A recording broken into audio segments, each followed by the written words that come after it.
Officer who performed CPR on a dying 10-year-old boy is fed up tonight with the way the city handled that situation. He says he was looking for help from the city, but instead got a legal notice about his actions.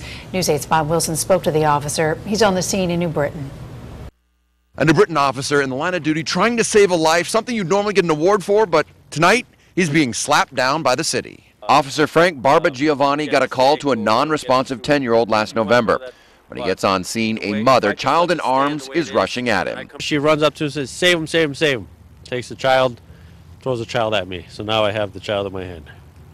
Place him down, perform CPR until medics get there. During the CPR, the child threw up and bodily fluids were exchanged. Per protocol, he filed the paperwork because he has a potential workers' compensation claim on his hands.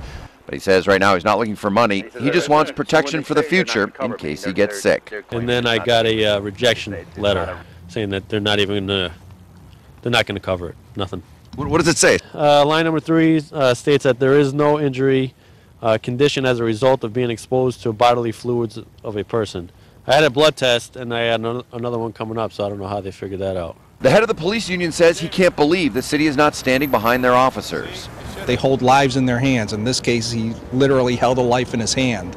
And then to tell him that they're doing everything he can to try to save a life is not part of your job responsibilities is sort of a smack in the mouth. The police chief put out a statement saying Barbagiovanni performed his duties expertly and that claim will ultimately be handled. That's the stuff you get awards for.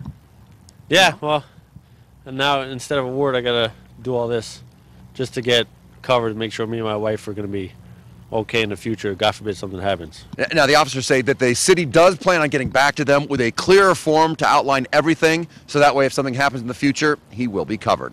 I'm Bob Wilson, on the scene in New Britain, News 8.